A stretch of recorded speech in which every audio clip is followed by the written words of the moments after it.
All right, so this is a 2018 Honda Pilot, and I'm actually doing injectors on this 18 Honda Pilot, but I just want to make this video because somebody in the comments section was saying they're thinking about getting a Honda Pilot and asked me what I think about it. And honestly, to me, I think these Honda Pilots are great SUVs for your family.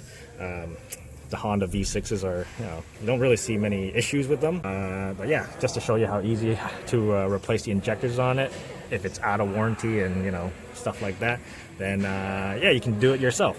They're honestly pretty easy. So yeah, first thing first, there's a cover here that you can remove. Here, I'm going to start by taking off the hoses, right?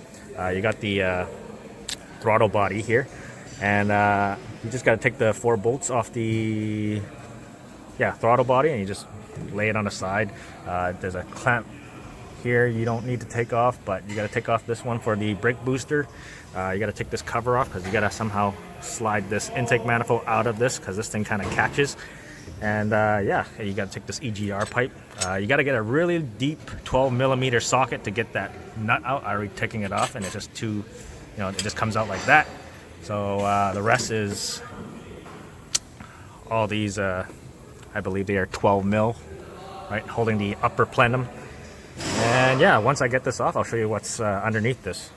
So just like that, the intake manifold comes right out. It's pretty easy. It takes me like 10 minutes to get everything, like just the upper intake manifold. There's not much stuff attached to it. You got like some hoses, you got your, where that purge, here's your purge valve that just comes out, just 2 bolts, a couple of hoses, 4 bolts for the throttle plate. You can see how dirty that throttle plate is. So make sure you you actually clean it sometimes, but that's actually not that bad for the amount of mileage it has on this thing. But just to show you how, just because this is a direct injected V6, I'll show you how bad the intake valves are not that bad. Alright, so let's see how much carbon is on these intake valves on the V6s. They actually don't look too bad. I don't know, I've seen way worse on other manufacturers, like, for example, for you viewers who knew that I used to work at a Hyundai dealership, I've seen way worse on on the Hyundai engines with only 20,000 kilometers, and they're like caked on. But that's actually pretty good for on these Honda V6 with direct injection. So yeah. Other than that, what I'm going to do next is you just got to take all these 12mm bolts off the lower intake manifold, and our injectors are just right down there. Right, so now with the lower intake manifold, here's a better view of it, but you can see it just looks like a light dusting of carbon, that's it. So yeah, it doesn't look too bad. So yeah, that was pretty easy. So now we just got to remove this this cover here. It's held in by 1 bolt. And then this, rubber or styrofoam noise dampener or whatever for your noisy direct injectors. You gotta take this out. Make sure you put this back later, or you'll find it a little bit more noisy. And yeah, so there you go. There's the injectors. The pump is just right here. That's the connector for the high pressure fuel pump. Right, and then there's a pressure sensor, so everything is just all there. But yeah, to show you how easy it is to do injectors on these things, they're pretty easy. In case you're, thinking about getting one of these Honda Pilots and, thinking about doing repairs on these things, I think the Honda V6s are pretty good. We don't really do much repairs, and once you take the intake manifold, the valve cover gasket's just like right here. You can do your spark plugs. It's pretty simple to work on. Even though it has timing belt, the timing belts are pretty easy to do once you do enough of them, right? And yeah, spark plugs here. Yeah, I don't think we do very much to these Honda V6s because they're pretty reliable. So here is the high pressure fuel pump. You just need to disconnect it. This connector is kind of like it's child proof, right? So you got what do you call it? The release tab is on this side, but it's flush against the connector, and also you got one on this side too. So you got to squeeze both of them at the same time with barely any space on the bottom to get at it. So yeah, you just got to disconnect that. That stays there with the harness underneath. I just got to crack these lines loose. High pressure fuel pump. And then there's a bolt that holds that metal line in place right there. And yeah, and then disconnect that connector for the pressure sensor. Then you got all these individual connectors for the injectors, but you can kind of get a pick and then, you know, push it up, and then you can pull it out and it'll come out easy. Once you get the fuel rail off, if you have injectors that are still stuck in there, they're pretty easy to get out. You just give them like a twist, right? Break the seal, and then you just keep wiggling it, and then they'll see if I can pop them out. And then they just pop out like that. So they're not too hard to get out, unlike some injectors. Okay, make sure you know how they all come out. There's a little rubber sleeve, and then there's also a gasket in there. Like see if I can show you. They go like that, and then there's like a little gasket here too. And yeah, you just pop them out. But if they're really stuck, let me show you what I do. All right, so if they are really stuck, I get one of these 90 degrees pliers, right?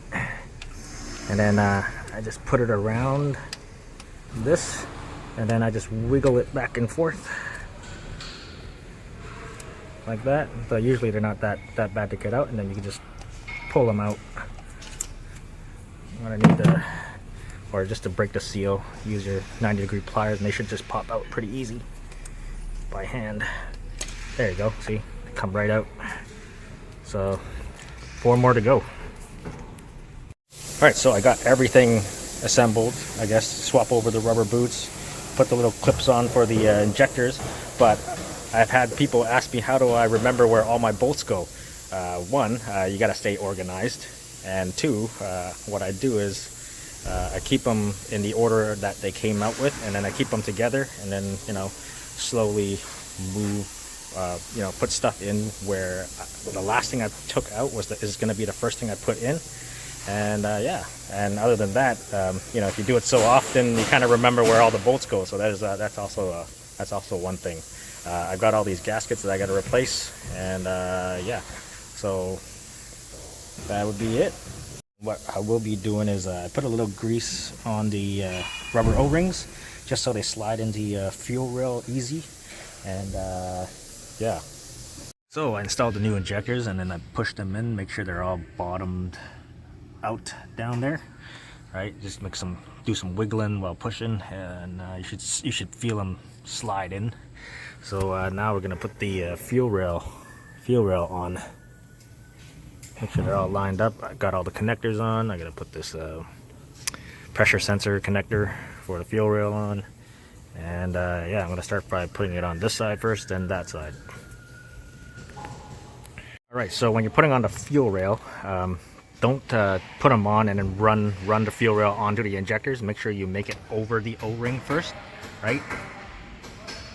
Before running the bolts down, because you can damage the injectors, or you can fold over the O-rings, and you'll find that out later once you put everything back together and you get a fuel leak. So what I do is yeah, make the fuel rail go over the O-rings and make sure they're on, and then I run each individual bolt a little bit at a time to evenly push down on the fuel rail evenly onto the injectors, and then yeah, then do a final tightening on the bolts, and that should be it.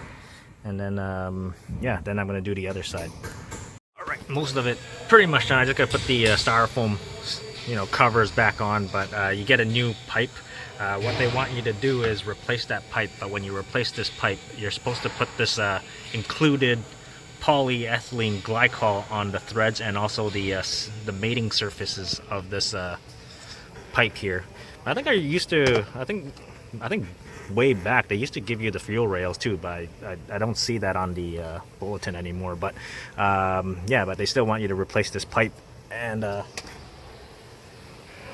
put some of this stuff. It comes in a syringe. It's polyethylene glycol on the threads and on the mating surface when you put the new pipe on. So yeah, everything else is pretty much it. So yeah, all I gotta do is put the intake manifold back on, clear any codes, and you know, check for software updates. So everything's pretty much done. Installation is basically the reverse order of removal, I guess. But yeah, in my opinion, I think the Honda Pilot is a great family SUV. I know everybody gets busy and they forget things, but just make sure you do your maintenance on time, do your oil changes, and everything. Usually, it's pretty good. Yeah, it's usually everybody gets busy these days and they tend to forget things and extend their maintenance. But just take care of your Honda, and your Honda is going to take care of you, I guess. So anyways, I think that's pretty much it for this video. Thank you guys for watching, and I'll see you next time.